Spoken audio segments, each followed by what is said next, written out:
जनपद अंबेडकर नगर थाना राज्य सुल्तानपुर अंतर्गत अहिरौली रानी मऊ में इस समय आए हुए हैं, जहां पर एक आगजनी हुई है। आगजनी ऐसी हुई है, रात को बताया जा रहा है लगभग 11 बजे यहां पर पूरी घर गृहस्थी की जितनी भी सामानें थी जल करके राख हो गई है।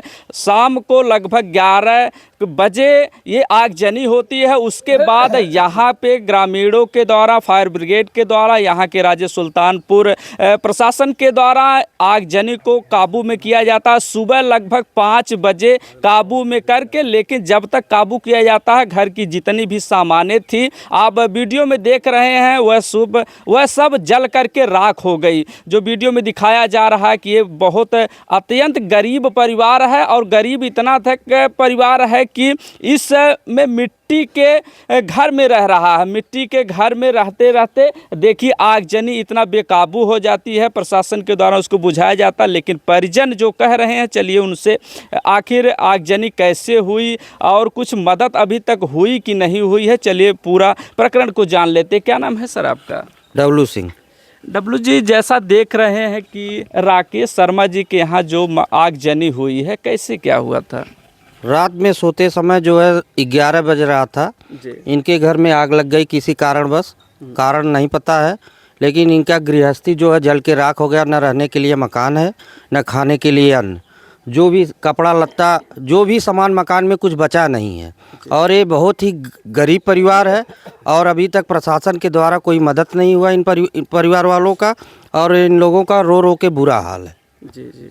कितने परिवार इसमें रहते थे? जैसे राकेश शर्मा जी और एक इनके और भाई हैं, 2 भाई थे ना? राकेश शर्मा, शैलेश शर्मा और देवेंद्र शर्मा, ये लोग 3 भाई हैं। देवेंद्र शर्मा जो बाहर रहते हैं, राकेश शर्मा, शैलेश शर्मा मौके पे घर रहते हैं, और इनके छोटे छोटे 7-8 बच्चियां हैं और 2 बच्चे हैं। लगभग 15 लोगों का परिवार है। निहायत ही गरीब परिवार है, जिनके पास कुछ बचा नहीं है। अभी तक कोई सहयोग किसी के द्वारा हुआ नहीं है। जी जी। तो चलिए उनके परिजन जो राकेश शर्मा जी हैं और उनके भाई, उनसे भी बात कर लें। आप दादा, 11 बजे रात को आग लगी है ना? जी। कैसे लगी, कुछ कारण पता नहीं, हम लोग सो रहे थे। हाँ। सो रहे थे तभी आग लग गई। हाँ। तो क्या लाइट इधर से तार तो भी देख रहे हैं नहीं गया है, तो कैसे? किसी से दुश्मनी तो नहीं लगती है ना? उधर से तार आया हो सकता है, उधर से पीछे से हो सकता है, चिंगारी उनगारी निकली हो। और हम लोग को पता नहीं था। सभी लोग, एक गांव में मरण था, आज भात था कल, हम लोग वहीं थे, वहाँ से खाना क्या देख रहे हैं? पूरा मकान के जितनी भी सामान थी सब जल करके राख हो गई। क्या क्या जला है? कुछ बचा पाए? कब तक कुछ नहीं बचा पाए ना? बहुत तेज लग गई। थोड़ा सा मकान में बचा है, जरा सा। हम लोग नींद में थे, कुछ गांव के लोग देखे तो वही आकर हम लोगों को जगाए, नहीं तो हम लोग भी मर जाए। अच्छा, रात में 11 बजे आग लगी और सुबह 5 बजे बुझी है ना? हाँ, 5 बजे बुझी है। देख रहे हैं पूरा परिवार में पूरा मातम छाया हुआ है। मातम इसलिए छाया हुआ कि आगजनी की वजह से जो घर की पूरी सामान थी जल करके राख हो गई है। पूरा गांव समाज यहाँ इकट्ठा हुआ है, मांग कर रहा है प्रशासन से कि इनकी जो क्षति हुई है उसकी देखें पूर्ति होती है कि नहीं होती है। प्रश्न चिन्ह खड़ा होता है कि आगजनी पर सरकार के द्वारा कुछ रुपए दिए जाते हैं, लेकिन अभी भी यहाँ पर कोई भी आला अधिकारी नहीं आया है। लगभग 11 बजने को है, 11 बजे तक देख रहे हैं परिवार बता रहा है कि अभी भी कोई आला अधिकारी इन लोगों की खबर लेने के लिए नहीं आया है। कोई प्रतिनिधि भी नहीं आया होगा ना, जैसे विधायक हो, सांसद हो, कोई आया था? कोई नहीं आया यहाँ पर, अभी तक कोई नहीं आया है। विधायक सांसद कोई नहीं आया यहाँ, कोई नहीं आया, कोई नहीं आया। देखिए, अगर वोट का समय होता तो लोग सुबह 4 बजे आ जाते वोट लेने के लिए, लेकिन इस विपत्ति में कोई भी सामने नहीं आ रहे हैं। और चलिए इनका जो मांग है उनको भी देख लें कि आखिर ये परिवार मांग क्या करता है। सर, इस परिवार की तरफ से मांग क्या रखना चाहेंगे आप? इस परिवार के लिए पहले तो रहने के लिए घर चाहिए जी, सबसे अनिवार्य चीज़ वही है। और प्रशासन की बात आप कर रहे हैं, तो प्रशासन में थाने की पुलिस और फायर ब्रिगेड, ये 2 लोग बहुत ही मेहनत करके आग पे काबू पाए ग्रामीणों को लेके। और नेता कोई जनप्रतिनिधि अभी तक किसी को खबर सबको है, लेकिन यहाँ तक इन लोगों का हाल कोई चाल आया लेने के लिए आया नहीं है। जी जी और सबसे पहले इनको रहने की व्यवस्था दी जाए, शासन से यही मांग है, और इनके खाने का इंतजाम किया जाए। जी जी हाँ। जैसा देख रहे हैं सरकार की योजनाएं हैं कि हमने पक्का मकान सबको दे दिया, और लेकिन देख रहे हैं हकीकत आपके सामने मिट्टी के मकान में लोग रह रहे हैं। तो क्या मांग करेंगे, इनको पक्का मकान मुहैया कराया जाए, जो सामान है जली हुई उसको भी दिया जाए? लगता है कि वो संभव हो पाएगा?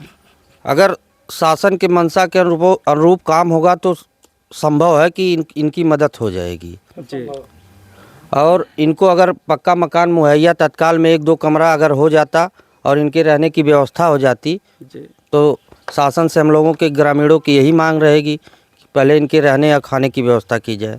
बच्चों की किताबें हाँ किताबें और जो है बुक जो है सब जल गई हैं। जी उनके पढ़ने की व्यवस्था, उनके लिए फीस, सरकार द्वारा तत्काल खाने के लिए व्यवस्था जो है, तत्काल राहत जरूरी है। इनके पास कुछ भी नहीं बचा है। ठेकेदार को तो इनके लिए अन्न की व्यवस्था तुरंत हो, कुछ पैसे की व्यवस्था हो, कपड़े के तन के कपड़े के सिवाय कुछ भी कपड़ा भी नहीं बचा है इनके पहनने के लिए। बच्चों की जो है 6-6, 7-7 बच्चियां हैं, पढ़ने जाती हैं स्कूल, उनकी किताबें भी जल गई हैं। किताबों के लिए व्यवस्था, किताब कापी के लिए व्यवस्था, बैग सही सब जल गया है। इनको जो मदद आर्थिक तत्काल जरूरी है। जी प्रशासन से मांग है कि जो है इनकी जो है मदद किया जाए तत्काल। प्रधान है, इनका भी ले लीजिए।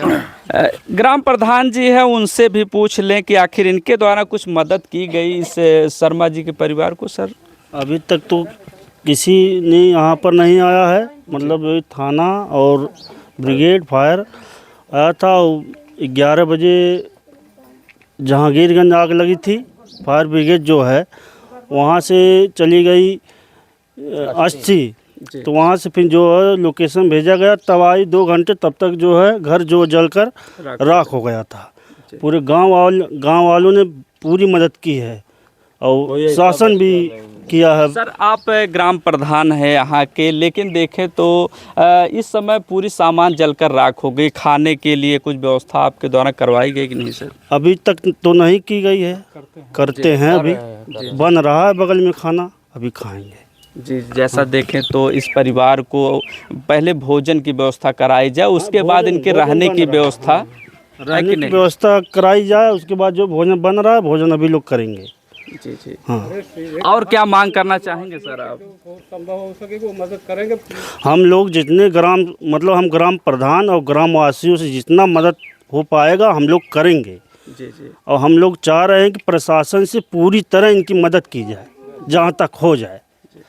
देखिए ग्राम प्रधान जी थे, कह रहे हैं कि हम खुद और गांव समाज से जो हो रहा है उसकी पूरी मदद करेंगे। खाना अभी बनाया जा रहा है, परिवार को खिलाया जाएगा। फोटोज के द्वारा आप देख रहे हैं कि छोटे नन्हे मुन्ने से बच्चे जो इस समय रो रहे हैं, जिनके रोटी कपड़ा और मकान पूरा जल करके राख हो गया। सिर्फ जो ये लोग कपड़ा पहन रखे अपने शरीर पर, यही कपड़ा सिर्फ बचा है। अब देखते हैं कि सरकार की और जो आला अधिकारी उनकी मंशा क्या है। क्या इस गरीब परिवार को आर्थिक से और मकान और इनकी जो किताब कापी जली हुई है, अनाज को लेकर के क्या क्या मदद मिलती है, आप तक पहुंचाएंगे। आप बने रहें जनता न्यूज़ लाइव पर।